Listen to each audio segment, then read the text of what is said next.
We begin with an update on breaking news. We've just learned the mother of the 6-year-old boy accused of shooting his Newport News teacher will plead guilty to federal charges.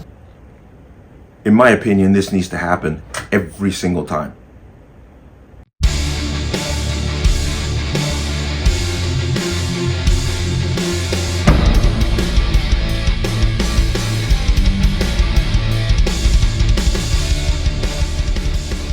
Welcome to another installment of the Connecticut Gun Bench. Today's video is brought to you by P.A.N. Firearms, LLC, P.A.N. Firearms for NRA certification and multifaceted gun training.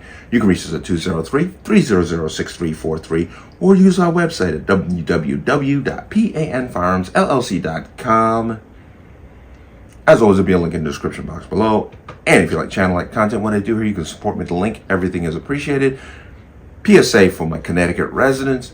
If you plan on getting your Connecticut pistol permit, please get the training done before July 2024, because after that, it becomes longer, harder, and more expensive to get it done for no other reason to disincentivize you from getting your permit to then be able to purchase a firearm. If you have your permit, watch the expiration date. Do not rely on the state to send out that renewal notice.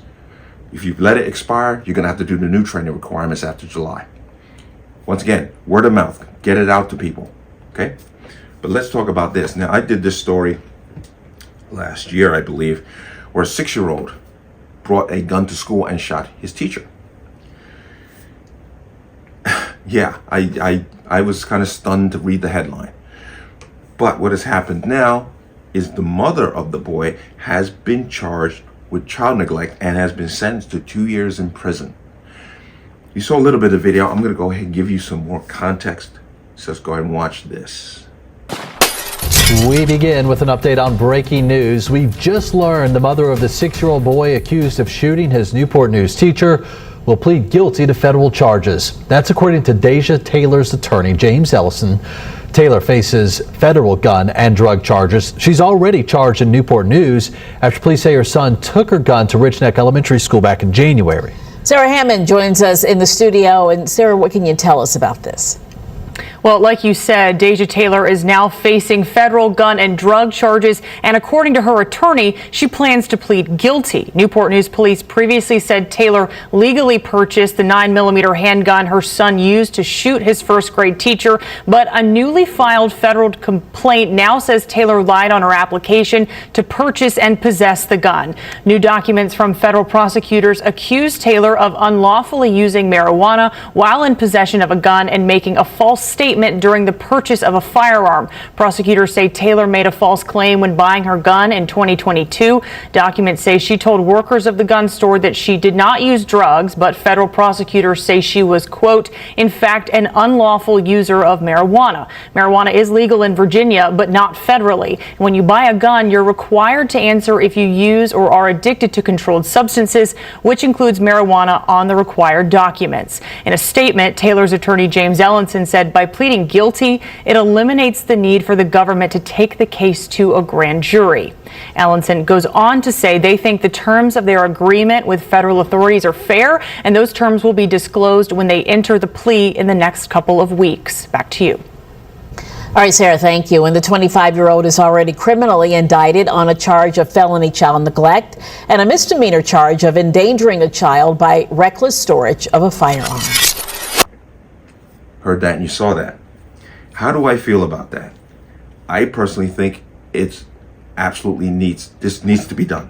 I'm sorry. How does a 6-year-old get hold of a firearm? Yes, the mother was neglectful. And this is where I'm going to agree to some level with the anti-gun groups. This mother was negligent and she deserved the sentence that she got. Because it's her actions that led to this child bringing the gun to school. 6-year-old you can't really hold him accountable for being stupid. That comes from the parent. And it comes down to a parenting problem. I can't put the video up because YouTube will age restrict or might not even show the video at all. But there's a video of Chicago teens. They look like they're 13, 14, 15 years old, all carrying handguns with those Glock switches on the back. They're showing it in the video. They're showing their faces. This is how bold they are. They're showing their faces. They're showing the fact that they have firearms. They're showing the fact that they have illegal Glock switches on it. Even though Pritzker signed into law the assault weapons ban, this is still going on in Chicago. And they don't care. Their faces are fully shown. So not only should they be looking at these kids for this, they should also be talking to their parents. But let me come in here. Mom of a Virginia boy who shot teacher sentenced for child neglect. Deja Taylor has been sentenced to 2 years in prison for felony child neglect. A Virginia mom whose then 6-year-old son who shot his first grade teacher inside a classroom this year was sentenced Friday to 2 years in prison for felony child neglect. She should also gotten, gun charges too.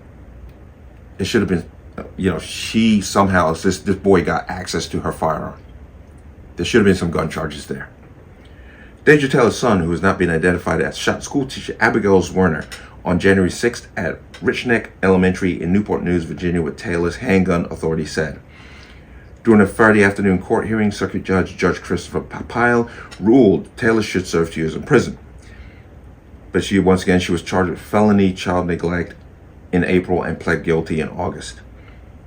Taylor faced up to 5 years but struck a plea deal with prosecutors. However, Friday's state sentence is longer than the 6 months prosecutors and the defense had it recommended in the plea deal and harsher than in-state sentencing guidelines. As part of her plea deal, prosecutors agreed to drop a misdemeanor count of recklessly storing a firearm, which she should have been actually charged with. That should have been the first count charge, in my opinion. Taylor's son told authorities he got his mom's 9mm pistol by climbing onto a drawer and reached the top of the dresser where the firearm was in his mom's purse. He concealed the weapon in his backpack and then in his pocket before shooting Werner in front of her first grade class.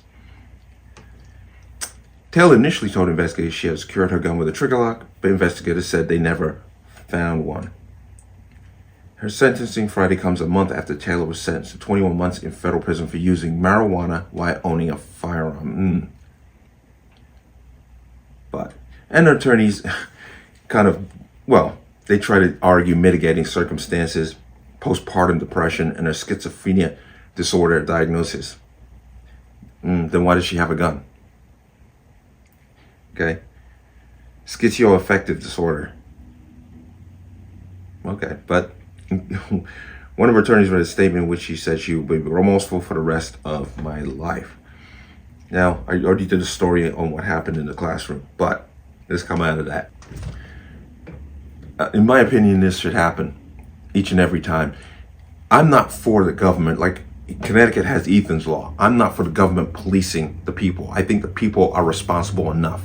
And if you're not, you should face the consequences of that, but it should not come at the hand of the government telling you what you can and cannot do. Use your common damn sense. You should be securing your firearm. Anybody going to argue that? But I don't agree with the government making laws concerning that issue, because the law is a gotcha after the fact. You can write a law that says anything in the world, doesn't mean people are actually going to follow it. It's to catch you after the fact. And that's why I have a problem with it. But I'm in full agreement on this story. The mother should be held accountable. 2 years sounds fair, but I think that she should have gotten a misdemeanor gun charge as the leading charge when it came to the sentencing. The child neglect is a secondary, but they obviously dropped the gun charge and charged her with the neglect. But what are your thoughts on this? You can leave your comments in the comment section below. And as always, any statements of violence or statements that lead to violence will be removed. Please like, share, comment, subscribe. Don't forget to hit that notification bell so you're notified the next time a video goes live. I will see you on the next one. Peace.